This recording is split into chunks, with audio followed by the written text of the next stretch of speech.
All right, people, this is a big one, to say the least.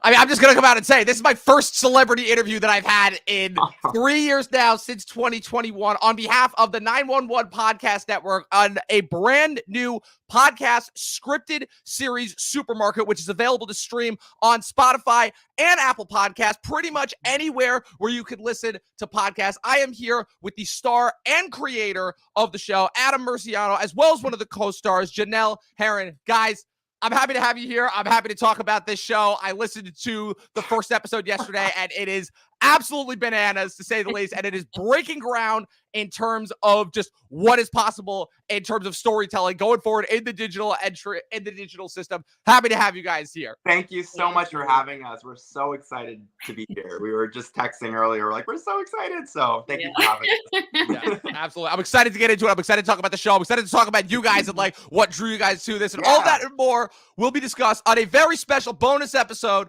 of the Talkin TV podcast. Stay tuned.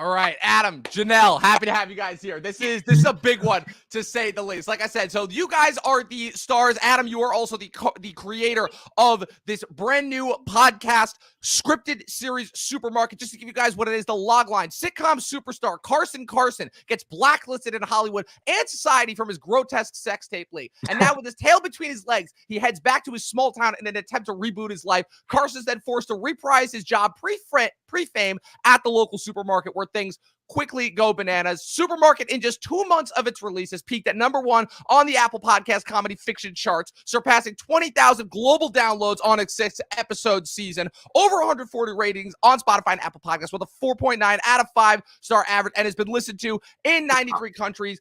Not to mention the fact that it also co-stars somebody who we actually had on the podcast previously, Sugit Varghese of Kim's Convenience fame as well. Adam, Janelle, I'm so happy to have you guys here. I wanted to start this off by asking you, just before Adam, I want to know where the show came from, but first things first, this is kind of breaking new ground, right? I've been hearing and seeing like posts about this for like the last year of these podcast scripted series. Podcasting is obviously blown up in the digital age, post-COVID and everything. So I guess just before we actually get into the show itself, what would you say is it that like drew you guys both to like pursuing this as like a different avenue essentially for storytelling? Like, did you ever envision this as a show first, or was it like, no, this is like going to be like a scripted series? Like, talk to me about that. Well, in 2020, like COVID hit, and I actually got dropped by my agent, and because they were just clearing off their roster and they were just keeping the people who are really working. And I was so devastated by that. I was like, it really brought everything into perspective. I was like, agents are obviously so important and we need them and we love them. But like, I was like, I should be getting out there and doing my own stuff and making my own work. And it was COVID, like I said. And I said, I'm just going to take a year to just create my own content. And I was like, I don't have cameras and lighting and things like that. And especially because COVID we were all isolated. How can I create my own content? And I thought scripted podcasting, because we can do this all remotely. And so that's how this whole 911 podcast thing started. And we created our first show, Cascadia, and then Ice Cream. And so Cascadia was a sci-fi show and Ice Cream was a horror. And so we were just kind of exploring through all the genres. And Supermarket was something that we've always had an idea of. We want to do some kind of sitcom podcast, because there's nothing like this out there. Like, there's no sitcom-y podcasts at all. So we thought, okay, why not try this? And so it was very hard to write the script, because most comedies are, they rely a lot on physical comedy, right? You're seeing the physicality of things, but we didn't have that. So the alternative to that was either like just taking our performances, and Janelle can attest to this, like to a 10, like that was the physical comedy, was our performances vocally, right? And just the absurdness of the script. So that's kind of what we wanted to explore was comedy. Because like I said, our first 2 shows were dark, and we wanted to do complete opposite, like the hamminess, sitcom, full-blown comedy. And so that's where everything started. Yeah. What's it called? Janelle, I wanted to talk to you a bit as well. Like, talk about like, was it basically like a similar avenue as well? Or was there like a different thing that drew you to this? Like, talk to me about like how you ended up getting involved in this. So our friend and also who plays Ember, Alex, messaged me and was like, I think you would be perfect for this. Will you read the script? And I said, yeah, sure, of course. Again, what was it, 2022 when she came to Yeah, me? yeah. And I read it and I was like, I have to play Hillary. She sounds so funny and awesome. And it was just easy for me. And she's like, okay, so Saturday. And I was like, Saturday? Oh my gosh, okay. That's Let's how fast these go. things move. Very So fast. fast. And I just was very excited to jump on. I had no idea what I was doing. Totally. And then when I got to the actual set, I saw Sujas too, and I was like, oh my god. Yeah. He's so iconic. We Yeah, love it's him. kind of crazy when you realize that, like, oh my God, Sugith kind of is like an icon, basically. Like, for me, he'll always be Mr. Meta. And then obviously, I saw him like it is one season run that he had when I watched The Expanse. But like, yeah, it's like crazy how like the 6 degrees go together. And what's so funny is he plays on the new show Transplant, not new show, the show Transplant on CTV, and his character is Dr. Singh. And our show, he plays a manager of the supermarket called Suhil Singh, and I had no idea. And potential connection there is what you're saying. Yeah, It sounds like. Come on, people. We're in the age of post Marvel. Everything is connected somehow. Right. I mean, come on. Look at what happened with Simu Liu. Like, come on. Yes. He's one of the biggest stars on the planet right now. But like exactly, like Janelle came in, and I never met her, and Alex is one of our producers as well, and so she was like, "Trust me, this girl's great." And I said, "Of course." So came in and you killed it. And also, which was really interesting, was that you came in with a new voice. You put on a voice for Hillary. Yeah. How did you? I'm actually curious because I didn't never talked about this. How did you come about with that idea? So it's interesting when I read scripts, I see everything, and Okay. I was like, I can't play Hillary with my voice. It doesn't make sense. It wouldn't the physical comedy that's not there. It still wouldn't make sense. Like I'd have to change my voice. It's too deep.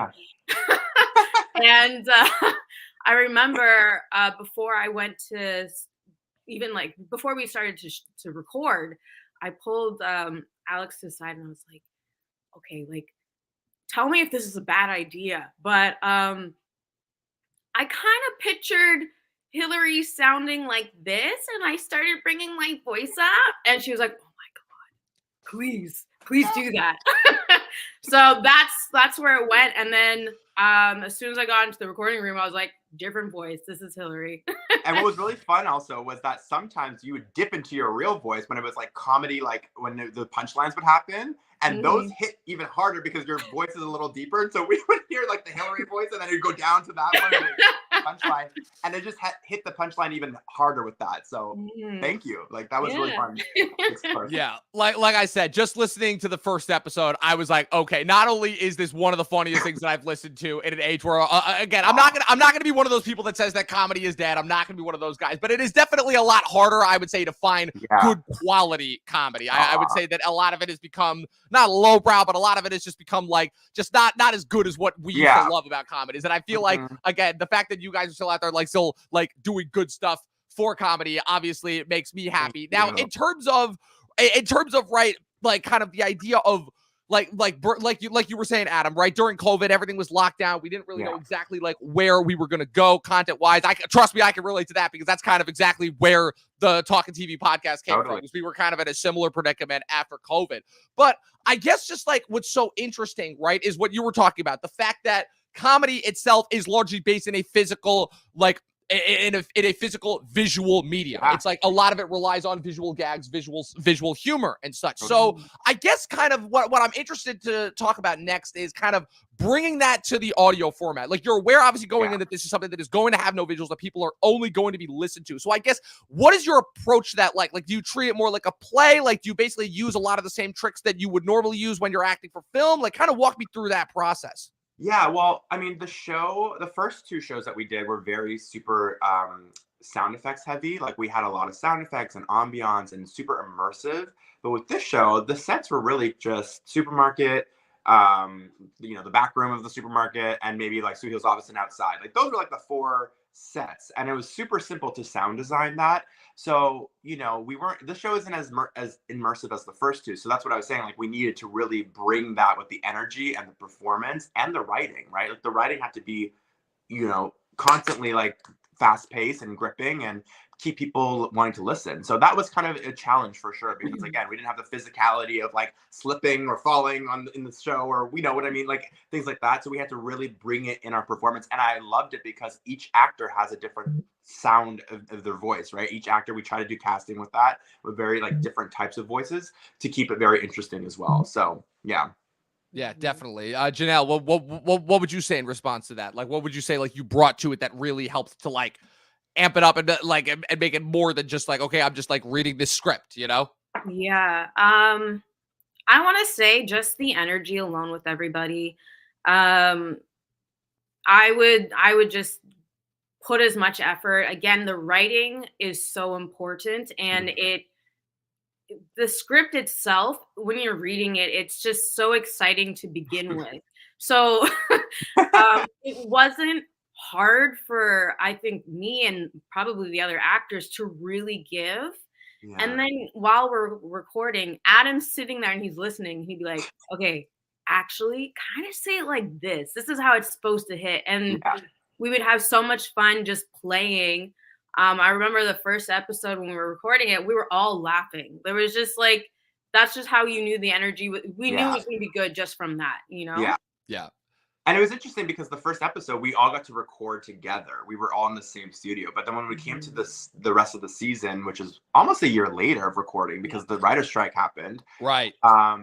We all had to record individually because of schedule conflict, right? And so we didn't get the opportunity to be in the same room. So that was also very hard because we couldn't really feel, is this good? Is this funny? Like we were in, like you said in the pilot, we were all like laughing and feeding off of each other's energy. So in between, like when we're doing solo performances, like it was hard to like gauge if it was like a good reaction. And we don't know even until you put it out, how the audience is going to react. So it's a little scary comedy. I don't know.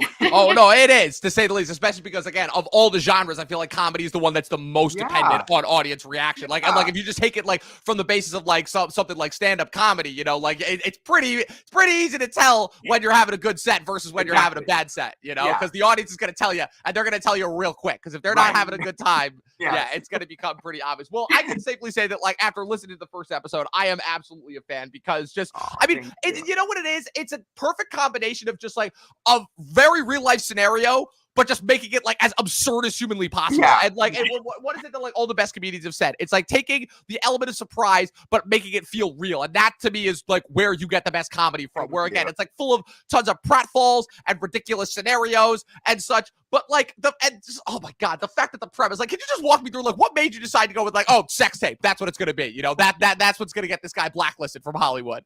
I mean, I just wanted the sex tape to be so apocalyptic that, like, in the first episode, somebody literally dies because of watching it. You know, like, I just wanted it to be, and we never reveal what was in it. But it's just so Which makes it even better. Like, the fact that we've heard so much about this stupid sex tape, but we never see it is even better. And that's the fun of it. You know, you can kind of let it be your own imagination to that. But, you know, not to spoil anything, but throughout the season, you really see Carson going from this absurd and crazy character that's so out of touch to near the end, like, well, all the characters kind of flip themselves on their heads by the end of the last episode. It's fully 160 or 180, sorry. And and I feel like everybody just has that whole character growth and arc, and Carson is still absurd by the end. He's still nuts. But I think that, like, by working in the supermarket and going through what they go through in the season, it really grounds him a little bit, and his coworkers also ground him too. They don't take his shit. They think that he's nuts. Actually, Hillary kind of, you know, she's a little, she's just trying to make everyone happy. But most of the cast or the characters in the show, they try to ground him, you know. So that's it's fun to listen to that whole journey for sure. Right, and also just in terms of the relatability factor of it, it's like, again, it's a total like not fish out of water, but it reminds me in a weird way of, I feel like, the show that really like put Canadian media on the map, which is Schitt's Creek, which the entire premise of that show is, again, taking like the rich, high and mighty and bringing them down to normal people's levels, and then like essentially like becoming real human beings and going through these arcs and such. So I was getting a lot of that. I was getting a lot of elements from that as well. It's very Schitt's Creek meets Superstore. Yes, like, that too. Combined, you know, but there's the storyline in itself is super original, like what the characters go through and like the plot twists and stuff. There's a huge plot twist at the end, so it's different, but it's very that energy. So if you like Schitt's Creek, if you like Superstore, those shows you'll definitely like this show. Yeah, like I said, it's built on not the twist, but it's built on the surprise factor. That is what always sells comedy. You know, you reel them in, you make them think they're getting one thing, and then boom, you flip the switch and completely give something different. The last episode, everything changes. Like it's the whole reveal, everything, and we even have a guest appearance from Oprah on the show. Not the real Oprah, but there's just so much going on. could have probably fooled me. You probably could have fooled me to think that you did. She was great.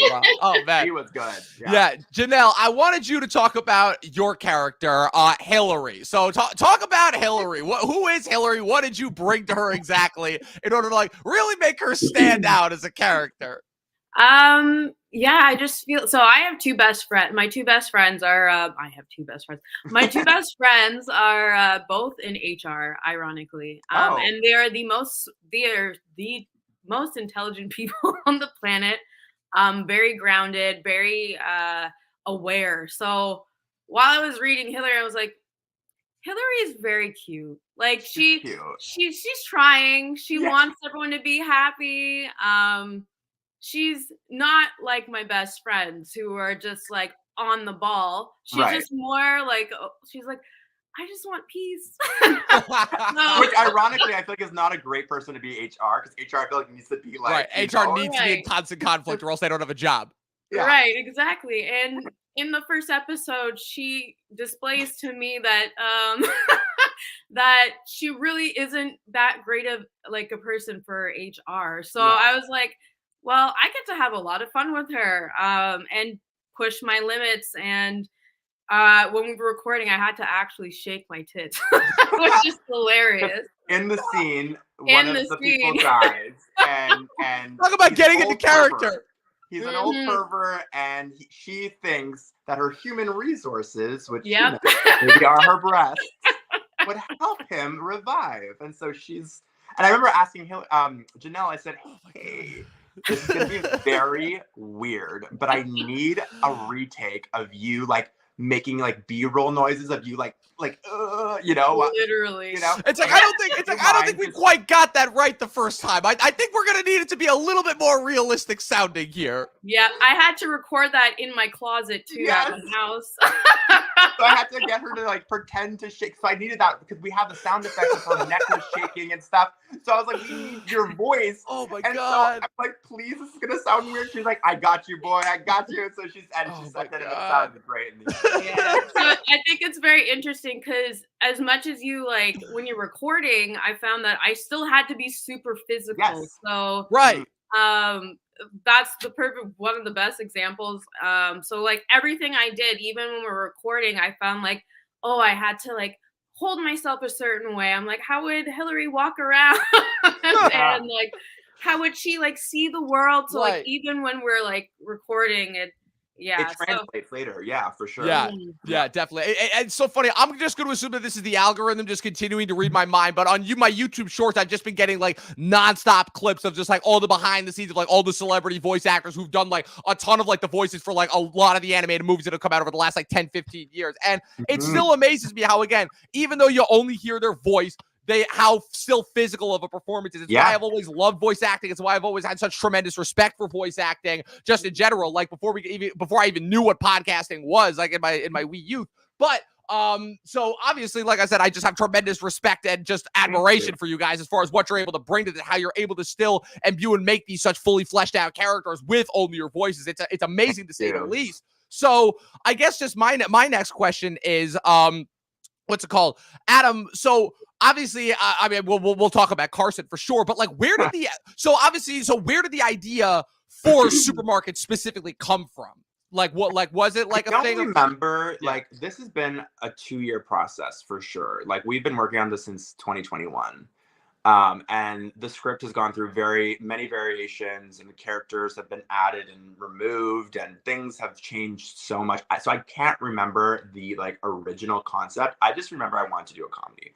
And I really want to explore because, you know, even first of all, there's not as many sitcoms as there used to be. Right. On TV. Really aren't. Like they're kind of dying. Yeah. But secondly, like even when you do get those kind of comedy scripts as an actor, like for TV and whatever, they still want you to be very grounded. They still want that realism. And I feel like even like with everything, there's such a realism to all the TV shows and movies, which is great, but I want to really explore the full slapstick hamminess of comedy that we just don't get anymore. I was like, let's just have fun. Like, and it's not super perfect either. Like some editing cuts were like not as perfect as our first two shows because I was so meticulous of everything. But this is like, I was like, I just want to have fun, be very loose about everything.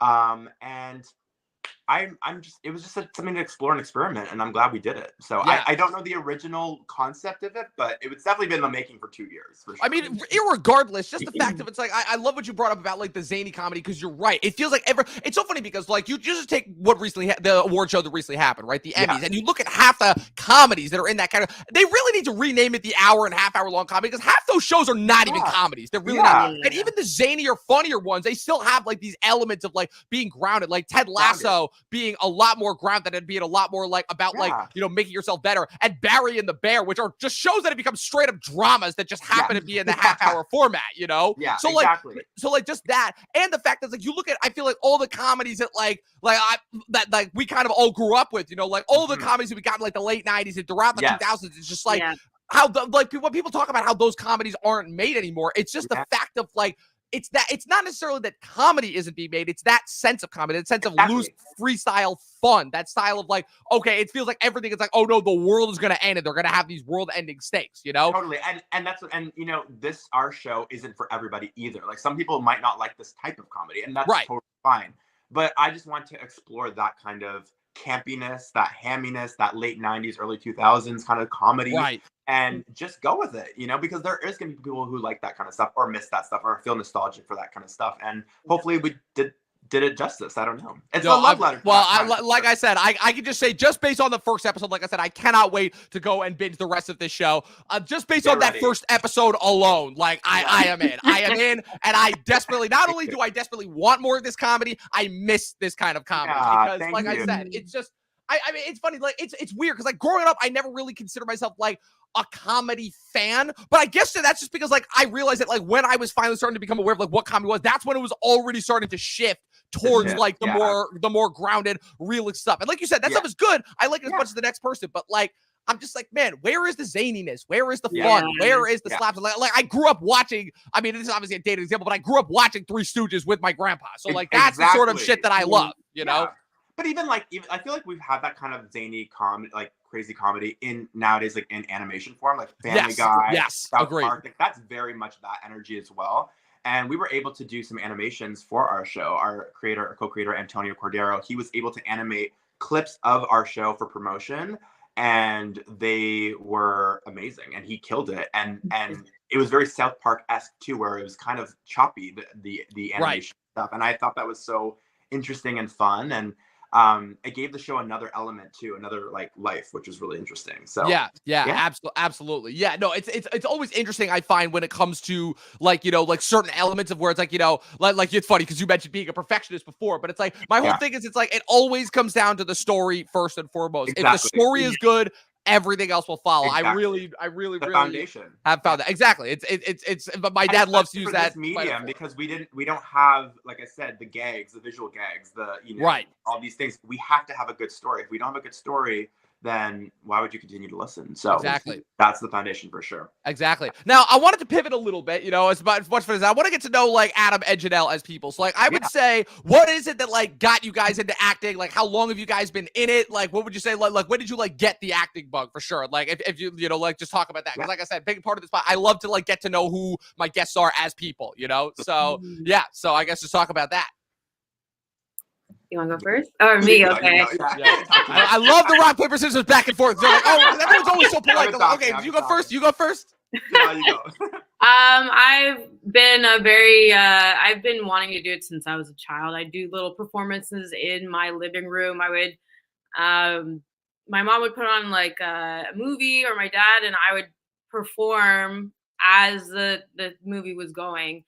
And then when I got older, I would do like plays here and there. I went to dance. And then I got very shy, which is funny. So I was like, I am never going to be in front of camera. I decided that in high school, I was going to just go behind the camera. I was very lucky to have a studio, like a TV studio in my high school. So I was convinced. I was like, that's my way in. So I went to college. I studied film and broadcasting. I interned at CTV. And I got a chance to see everything, but my heart was like, no, I gotta do the acting. As soon as I got out of school and graduated, I jumped onto this short film, and I was just enamored of the whole process, seeing everyone from the crew to the actors working. And of course, the whole time I was just drooling over the idea of acting, and just, I was like, oh, I could do that. I know I could do it. And just like what we were saying earlier about networking, that's what I did. I networked my way through. I did a bunch of short films as a PA and a camera assistant. And then I would just tell them. I would tell like the director, I'm like, yeah, I think like this is what I want to do. I'm saving up money to go to my first acting class.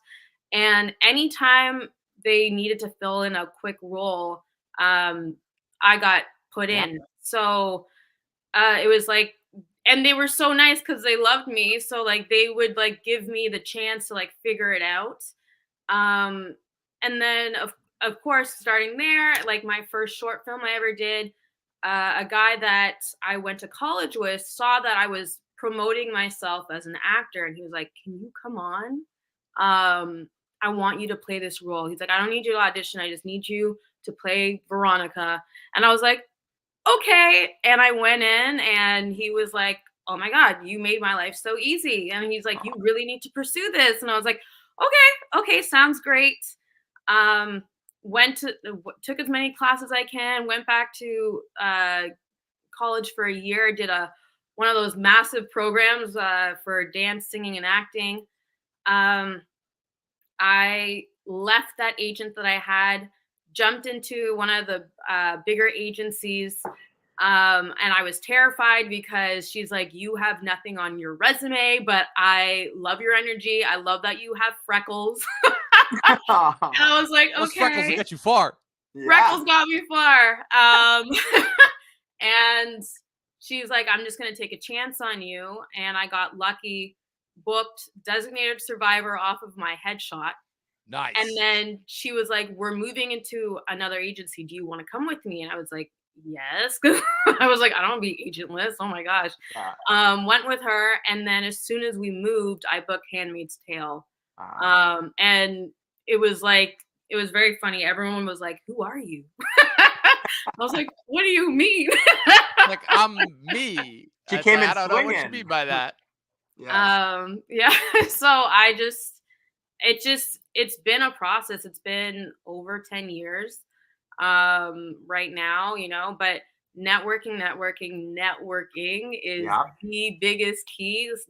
Some of my greatest friends, most talented friends, just from me being like, this is my interest. This is what I want to do. I want to figure out how to grow, be better, and just taking chances and,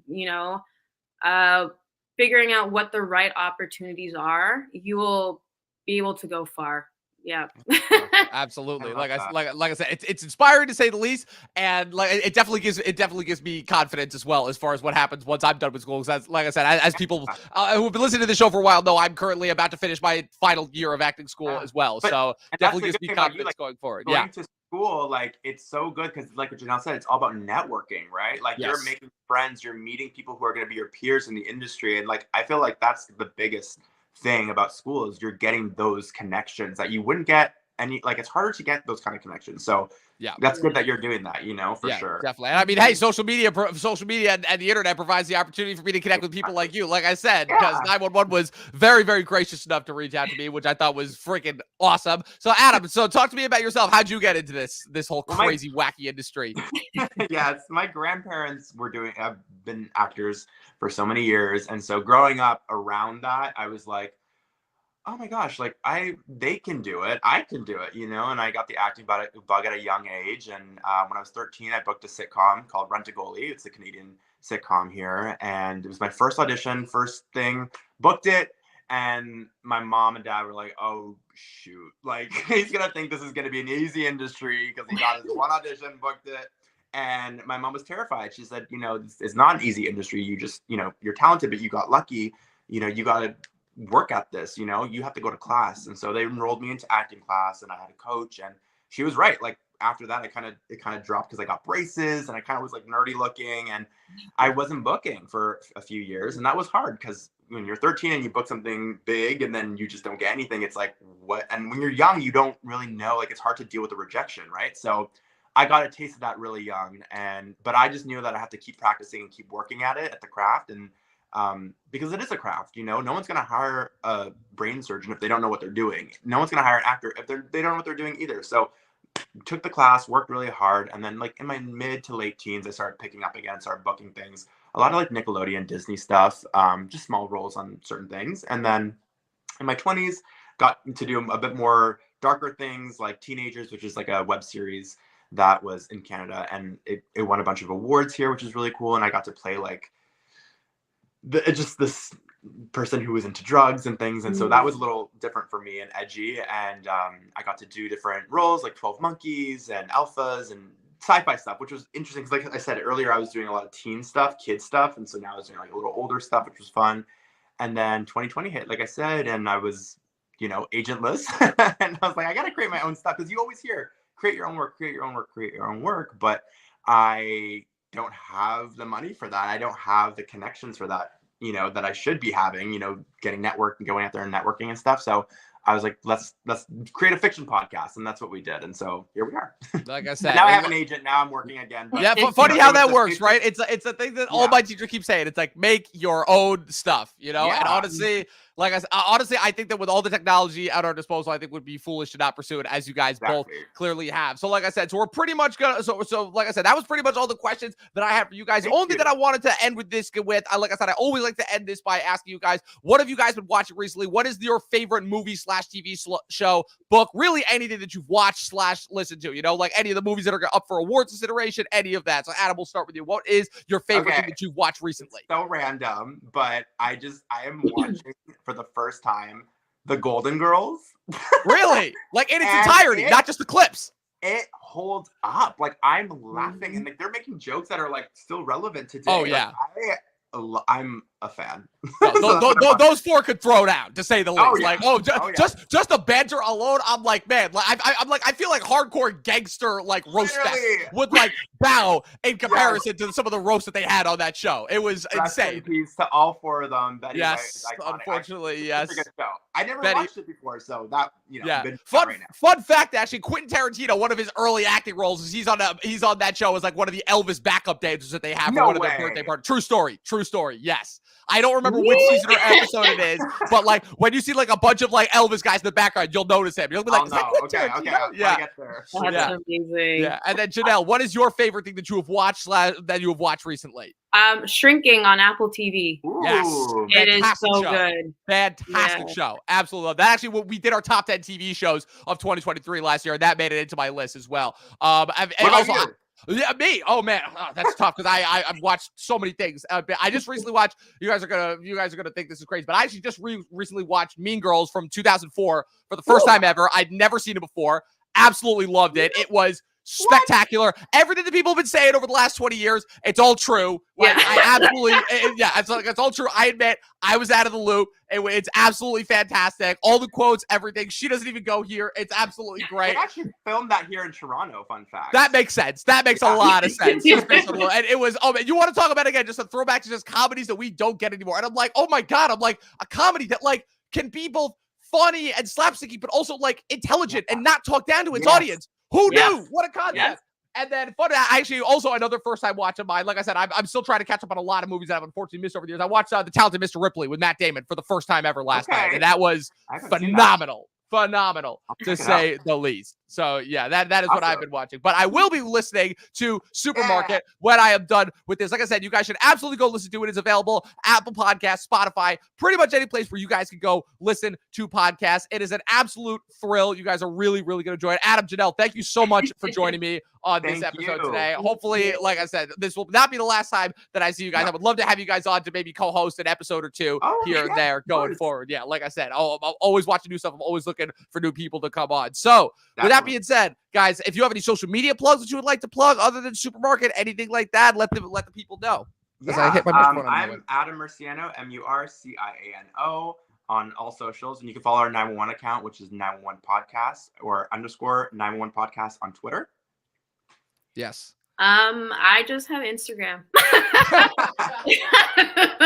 We love that.